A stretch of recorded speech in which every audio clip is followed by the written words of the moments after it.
I think it's a good call. Yeah, of course. And I'm happy with Nananom Womo Anamuntu Omutu. But the question is that are they satisfied with the reactions and responses that Omunyadi free the government authorities way? Is it? I always kaya Nananom ahemfo ne atrankunya. Omanamontuo any accountability or more demand there. I think sir meka say any diemu Nananom adiwe momani nya wano because the political leaders many of them are sleeping but some bomb just are na mo hundi omoye to the extent to say the political people will have to decide every na any project ko ebeboye. When the authorities yan per project no now political leaders no the year political chairs. I think they're very serious. Very, very serious. But you see, Asante memu no na na niembe bebre a kan na ne kana kwakwa ye kana. Na nka ni agudie bebre wo ekoso okremu not only NDC time. From MPP Kwe Nananom dia. And Oba Asante Nkwani what a very responsible traditional leadership.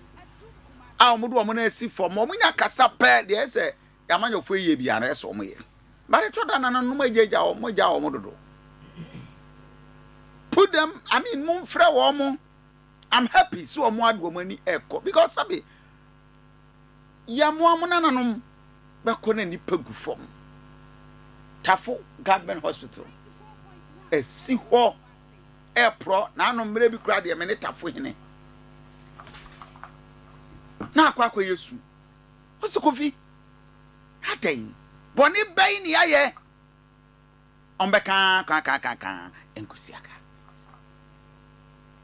nti samai for me I think that Nananom ahemfo say kronuma yefia tajitum. I know Zuba is working towards it, and he has to speed up. Yeah, but still, Nananom try more pa, but Nananom and so so, and I buy J as assessor the project. Enti me oji say, e wo ho Nananom Emma briefing. Me ma sa so ababa Joseph by Ajana 111. Me ne ma hemfa akọ he. Akọ he no say that here, Nananom be ka kire mo. But yes, BBC we Asana Nananom akwa. Ya na akwa say they are being reactive. What and yes Nananom because you turn a radio you so. Ghana in the bush. You come for the chrome. Ajana 111. You can't trade there. You can't there. You can't. Come on, today by ye. So take it 5 days, 6 days. Timano to the sense of hene and a war country more than no 2 more. And Sana, the board chairman, yes, 2 4 yen. Is it other board chairman? Yes, the 2 4 yen. Okay. And Sana, is you. Now, I did see ye, Ebianca minority for no. Messina and Quaffery. Ma, Mentime was Benjamin Chama. And Kay about and I come for noche, yeah. Kebi ayente Nananom kan yes sir diemu na yen ko tojogu fom yes sir o mo a toda mo eja yentimi kan na asem obi de ba we si yen fan ko bedwem ye hyedem he ya ene ye kan send yes Nananom yes Nananom say edurube bia gwa mo nso because amanyofo no kam hu wi ansa na omo ba mu a eyasa na ase akwese nkomo ankom because they are working one one sass so ne me kai se bra ye kwa akoye trade yeah otumfo anam si ni trade hene yeah eka kire na adoda kwakofo nana wuti kroma yenim sa amanyofo mo hyebo a wuntimi nye ebim kra se ebinum se wuntimi nye we ya wo ba be ye wuntimi nye ye nwie nanso nana ye judi ye na fa judi ebe otu nana ado anye wanya nwie wanwie kra sana ene wode agya hokro okro at least nkasa Nananom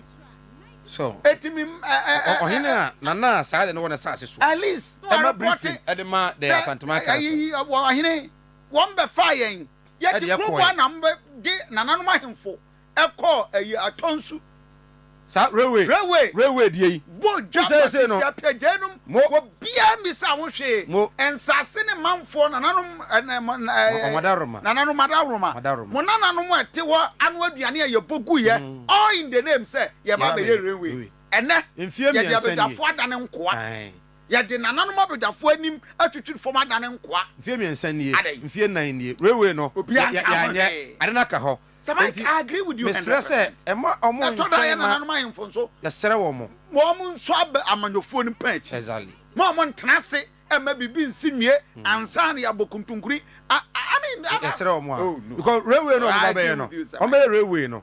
I'm not him from the coho. Echo hair, said the railway line. No, a BC Akuna to tune to my kama. Again, Emma, a manufacturing munyam. Oh, project to move ye. The money you got how much we are. Nobody, no say now ebia minority ebeba ho na be ye ansa na bi atene saa sa no a yesre nananom bomode pa enyo man kede bebete nyo mo an kede bebete omo bomode pa yesre wo mo binu nso a ensuo mu nsase ya ne so ye de koka chachaw so ya tikroma watukoko so na no ache about 3-4 years ago was say nananom dimidi ya de commentia book nie book na da we ohiri bie bookum mo yan nsase ne ayi project dodo e wa ha na mo kan che me say scale beba ebu wa na 400 cedis ebu wa na 300 and the woman hia wo so no age enso age billions ya ne say de ka chachaw ye be wie na ahemfu binom ne omo nyina ananom ahemfu binom ba no apesum ye na da ne ka achi nyanke ni mu ananom ahemfu binom ka mo yusu a Benz smiling tete dia na kama na escalate ne casa kese I mean this Mike we need to tell them for say nyamienim ni we dia ya trapo ananom ahemfu binom duabu amama be ya etie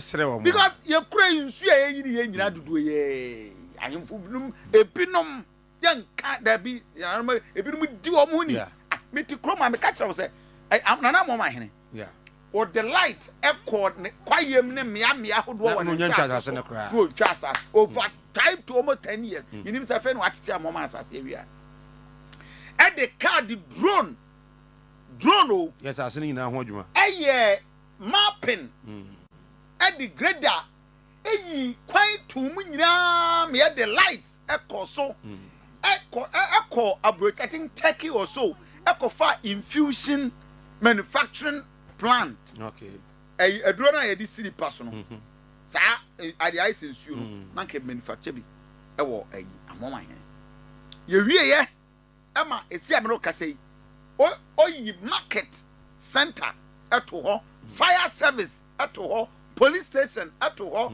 market eto ho in fact some of them ura mama kro nu a ya start yes I know that time esia himfie kese ansakwa na ye ba be ye na mame yi okay enyefe se Mike enyefe efe kwa mo hene na kwa mo hene ko na akokoswe boga kwa mo na fa wani su kokoswe ade amanu mo nyama ba asokwa mampon ya asokwa mampon the late asokwa mampon hene on fa nkwasa ase so ne niam nyina gu ne laptop so on to asase mienu asase ba ko manipa mienu da ana asase bia so onim dan abesu so onim dan awusi wo so onim dan wo wata asase no na so besie no e wono ne machine so na de nti na normal binu ma diepo nti binu mu diepo said yes nananom no Buankra inland port nananom ko hompre no first one na ya John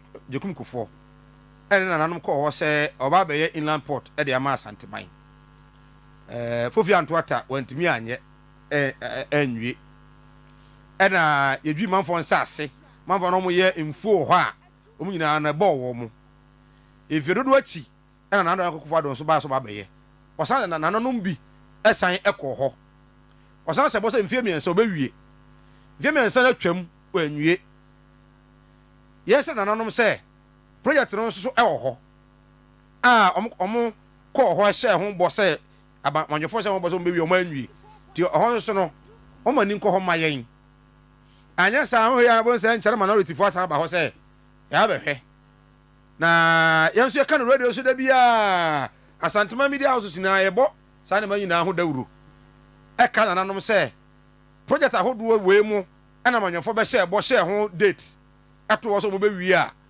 mfie no atwa mu ama na dɔbɔ kɔ ɔmo nya nwieɛ dɔmɔ fɔ ne nso so nhwɛ hɔ mfa ma yɛn deɛ ɛyɛ wɔ mu koraa no ɛyɛ Kumasi mfimfini Kejetia phase 2 ɛne ɛyɛ paa fi sɛ ɔmpanin dada ɛyɛ so ɔbɛwie wanwie foforɔ nso ahyɛ ho bɔ bɔɔ hyɛeɛ no adwumayɛfoɔ no kɔyɛ sɛ ɔma yerayera yɛhu ɔmo koraa ɔmo nyinaa gya yɛ yɛyi over 150 adi tiɛ sɛ nananom madaworoma ɛhɔ nyinaa mfo no nhwɛ ho ma yɛn sɛ momo ka amanyɔfoɔ no bɛtumi ɛho apoa yɛ no ntɛntɛm kyɛn sɛ amanyɔni bɛka nananom bɛ mu a amanyɔfoɔ mahama ne n'aban ɛnura na metee sɛ wampani sɛ Eastern Regional Hospital no sɛ wampani da yɛ sɛ ɔbɛyɛ ba na contractor na firi sa because na ɛka wom ɔsɛ over 400 million cedis ɔde ma contractor no sɛ ɔnkɔ na ɔnkɔ yɛ adwuma nananom ka amanyɔfoɔ no bɛyɛ nananom na kɔ afɛri hospital yi a